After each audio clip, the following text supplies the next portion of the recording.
Hello, before we start, I would like to say thank you for meeting up with me to have this interview about your experience as one of the Vietnamese boat people.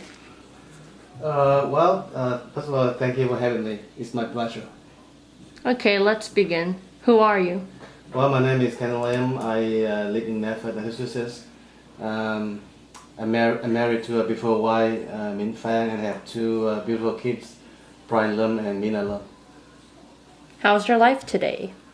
My life is great. I'm feeling blessed every day. Living in a country with with many freedoms. The freedom I like the most is the freedom of speech, freedom of free religions, and I live in a country that give me the opportunities that if you work hard, you can become successful.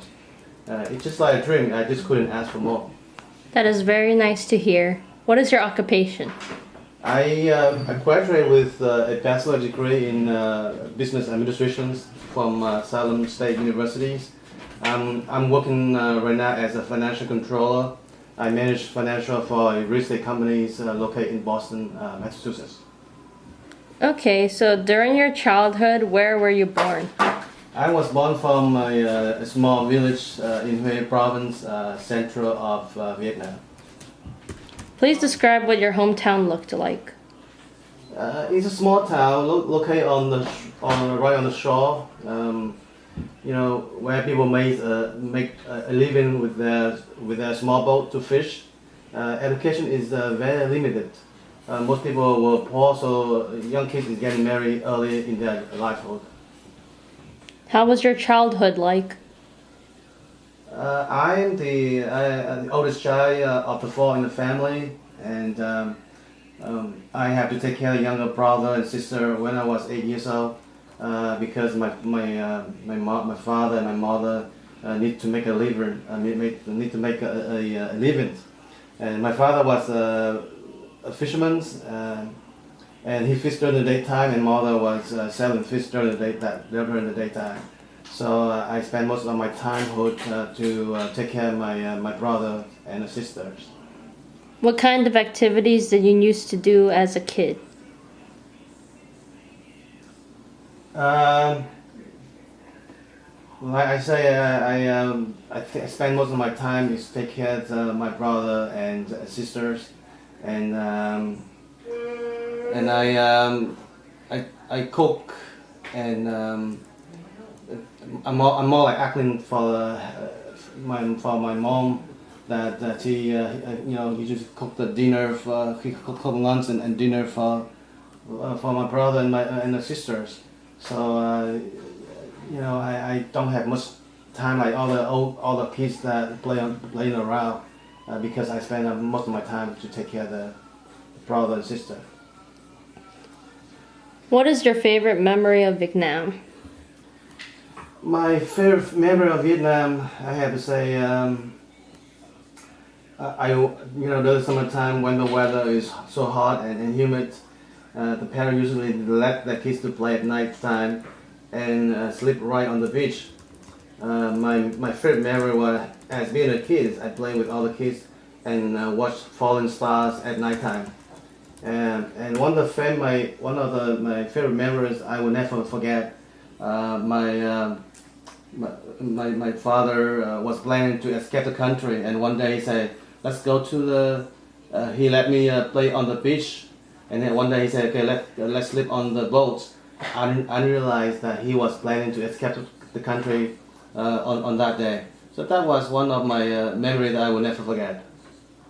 Okay, so after the Vietnam War, when Saigon fell due to the North Vietnam forces, how did the people react after they won the war? Well, people were scared. They know the brutality under the communist ruling country. People have no freedom of speech and religions, and they fear the uncertainty future for their kids, and that's why people sacrifice at all costs to fight the freedom to escape the communists. Was their last hope. So at that time, people are confused, and they don't know what's the future be like. So a lot of people were planning to escape the country at any cost. According to Dan Olson from NPRnews.org, he states that tens of thousands still trying to escape Vietnam continue to risk jail if caught on land or drowning at sea. Was it really dangerous to stay in Vietnam? Yes, because you live under the communist rule, and they disregard the human rights, and they disregard the freedom of religions and the freedom of speech. So the future is very vague. So people were scared, and they want to escape the country. As I people share with you, they want to sacrifice at all costs, and it's a dangerous journey to freedom, to find freedom, but they have to do it. According to the book Voices of Vietnamese Boat People, 19 Narratives of Escape and Survival by Mary Terrell Cargill, it states, however, my parents were living double lives. Their minds were often in a dream world where they would escape to freedom. Although my mother often saw my father gazing out to the sea like a haggard man who had lost hope, both continued to pray that God would give them a chance to escape. What were your parents like? Did it seem like that they were listening to what the communists said in their usual lives, but were planning on escaping secretly? Yes, my parents were scared just like any other parents. They worry about the future of their kids. So they had secretly planning ahead. One day they will escape the communists, because if they stay, they will have no freedom, and they will bully by the communist government's officers.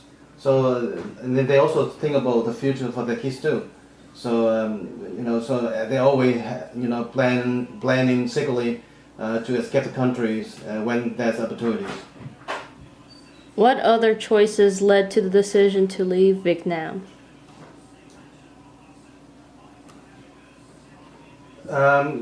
My parents, just like any other parents, they want their kids to have a bright futures. They didn't believe the communists will let the country to a prospective future and freedoms. So I think that's the reason why they want to leave Vietnam. In the book Becoming Americans, a Vietnamese boat people's story of escaping communism and finding freedom in America by Robert N.H. Duong, it says the clandestine nature of our escape offered my family no opportunity for proper goodbyes without friends and loved ones. My grandmother was fearful of our safety and was saddened at the prospect of not seeing her daughter, son-in-law, and grandchildren again. But knowing it was the right thing to do, my grandma supported my parents' decision to leave. Was your mother supportive of you leaving without her? And did she try to stop you due to her emotions?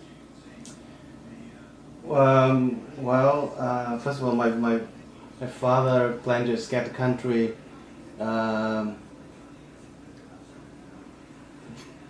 First he wanted to take half the family to go, and the other half of the family, like my mother and my youngest brother and youngest son, stay back. And he wanted to because it's a dangerous journey, so he wanted to go first, and then let's see how it'll be like. And then my mother followed the journeys. First of all, it's a very dangerous journey, that because we use a small boat that was used for fishing, and we have more than 20 people on the boat, so it's very dangerous. How did you escape Vietnam? Did you run away during the daytime or nighttime? Yeah, I was escaped by a small boat. Like I say, that the small boat that my father used to fish for a living, and people usually escape Vietnam during the nighttime, when people were still sleeping, and the government didn't pay much attention around that time, and you have to keep it very quiet, and the plan had to be very secret. it's a law prohibited people to escape the country. If you're being caught, will be punished severely, and not just physically but also emotionally as well. So while you were on the boat, so according to Connie Jang from NPRnews.org, she describes the boat. It was already crowded with refugees living without shelter, adequate food, or sanitation. Was there a risk of spreading and catching diseases? Yes, because when we escape by a small boat, that we don't have a lot of we don't have a place to cook. So we don't. So when we drink water, we don't boil it, or and it's not like it's not a very convenient boat that you can do anything you want. So that's a risk, but you have to pay the price for it. What were the experience of the ride on the boat? It wasn't a pleasant experience at all because I had to face because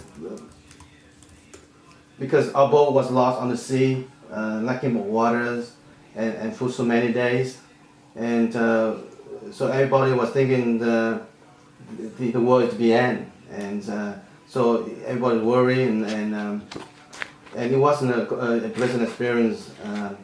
I will never forget. And we also faced the weathers, and we don't know, we don't know when we will see the land again. What were the experience of the ride on the boat? What was the most emotional scene that you witnessed on the boat? I witnessed desperate on people's face when the boat got lost on the sea, and people were just afraid that they will never see the land again, and we will have no food, no water to drink, and people will die without people notice. What were the emotions that you felt? Were you scared?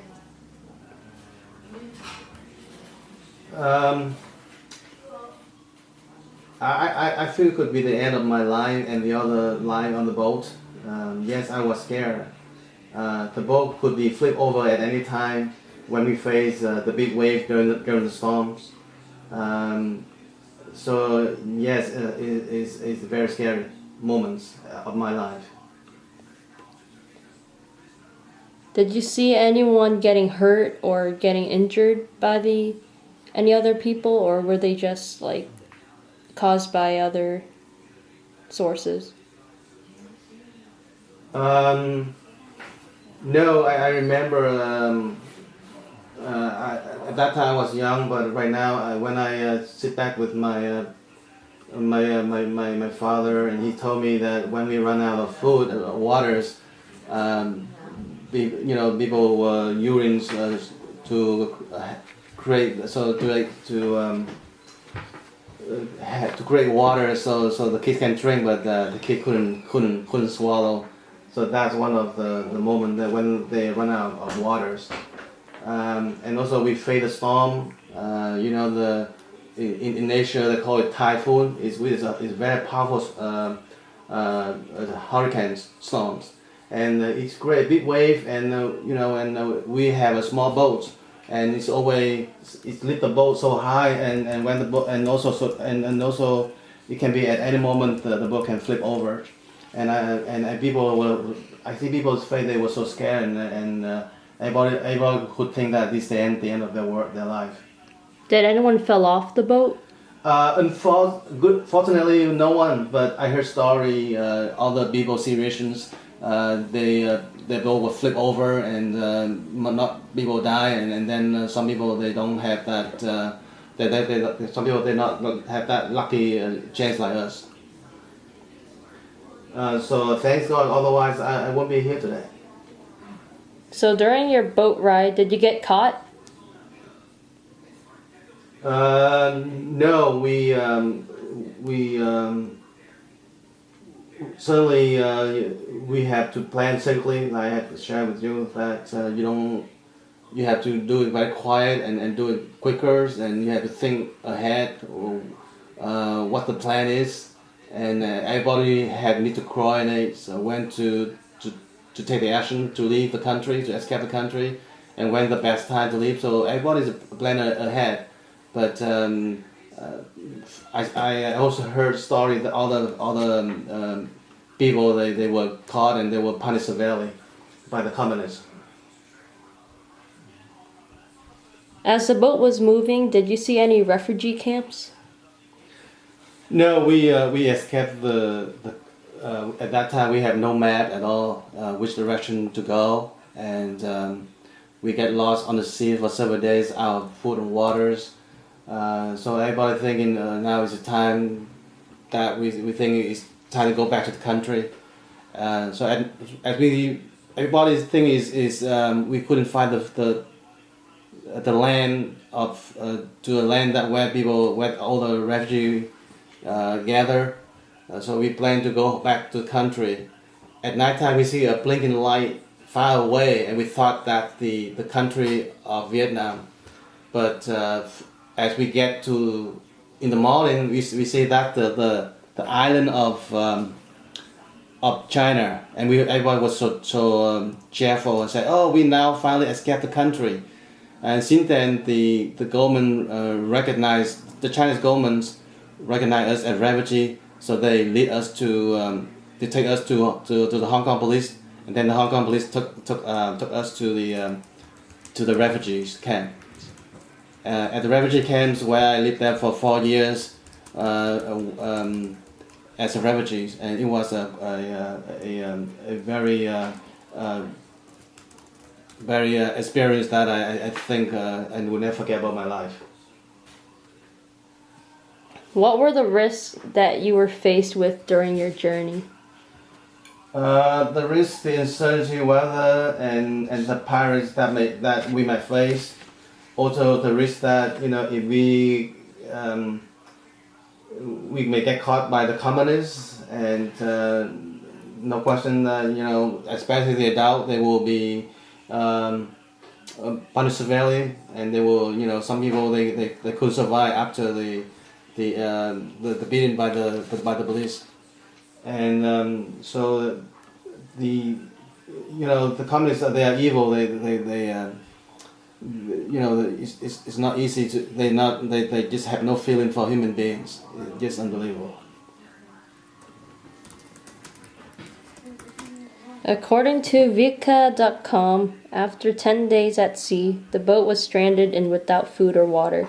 They were attacked by pirates who shot our aunt. Did you encounter any food shortages or see any pirates? We faced the food shortage. Like I said, we got lost on the sea, and we have no food, no water to drink. But fortunately, we faced the Chinese fishermen at the time, and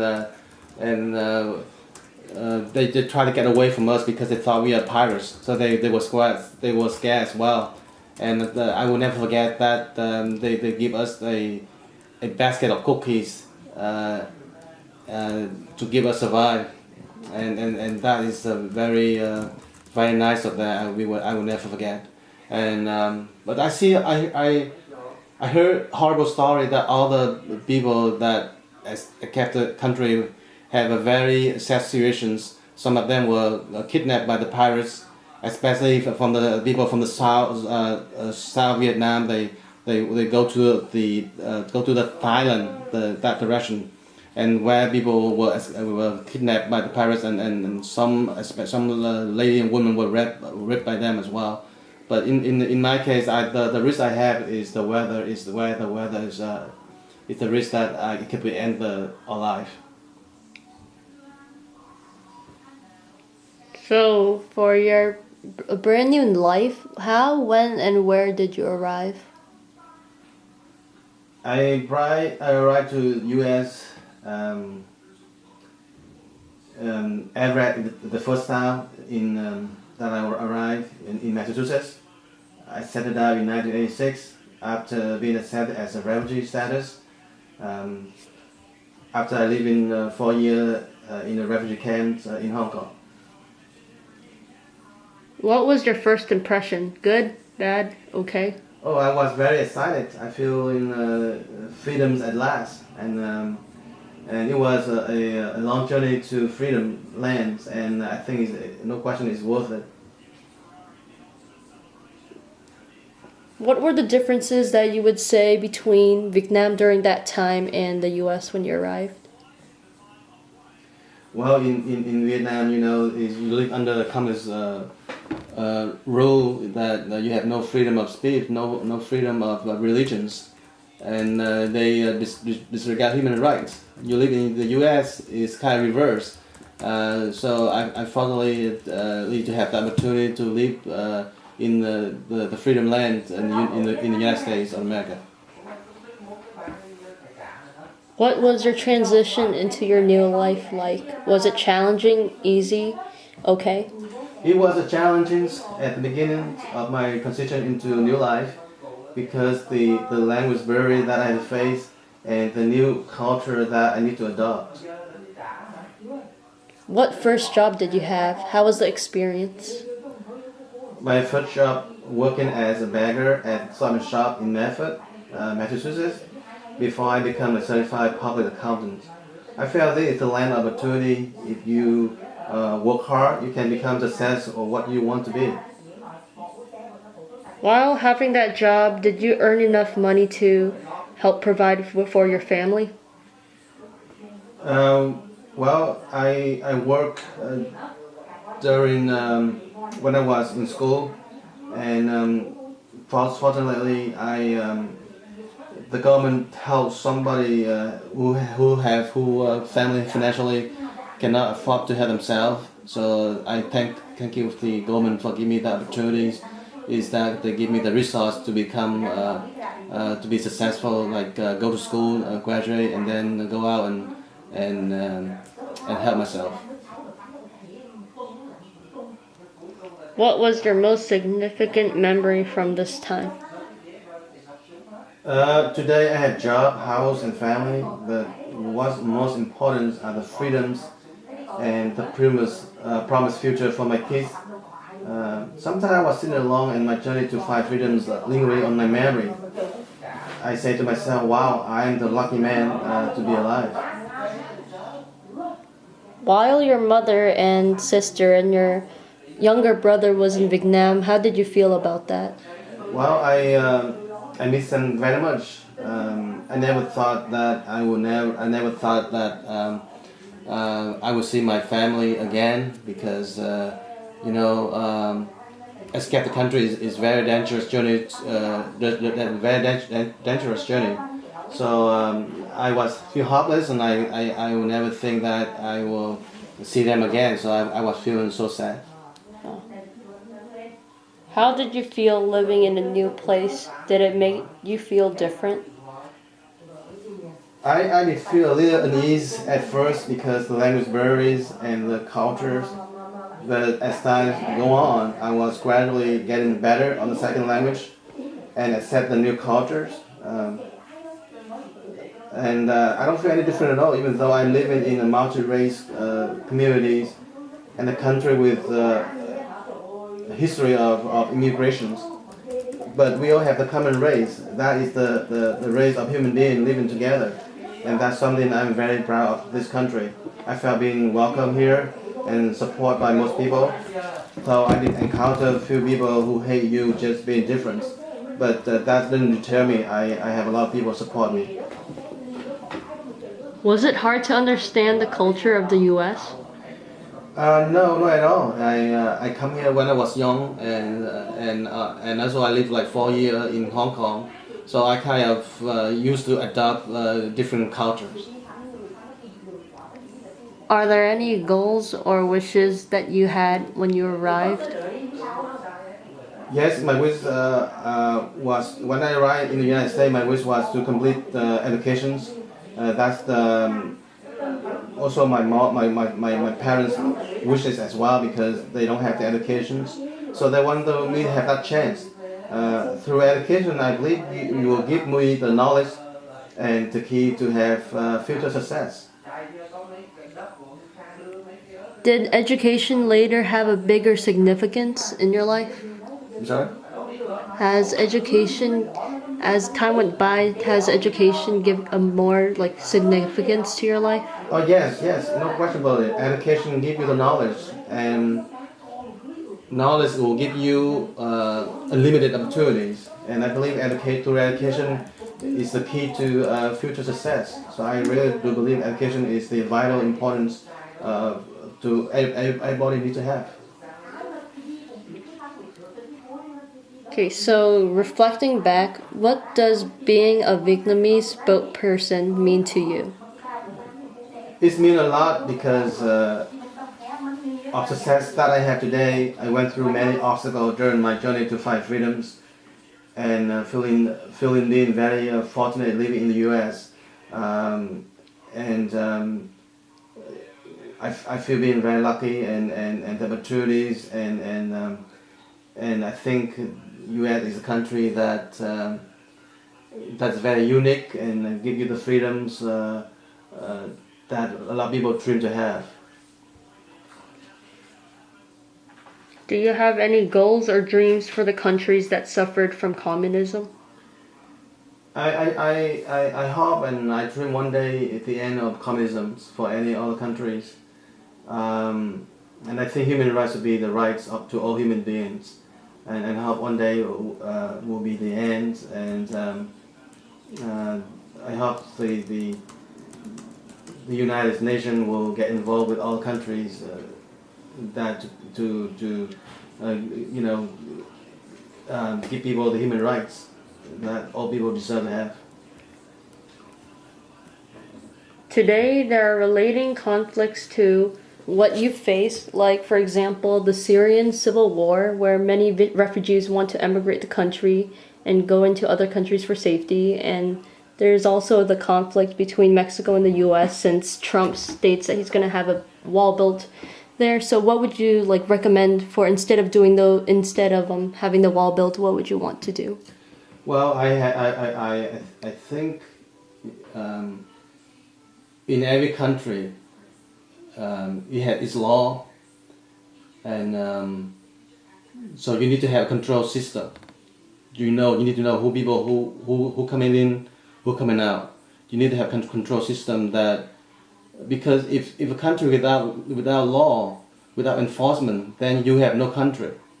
So important to help other unfortunate people, refugees like myself, and also to help the other people who didn't have the opportunities. But you need to have control system, and it's not necessary to have to build a wall, but you need to have control system, and you need to help the humanity that we can do. But at the same time, I think it's to help people. At the same time, as a country, we need to have a control system, because it's through that. Because if you cannot have a country that you cannot keep the country safe, then the country then there will be no country down the road.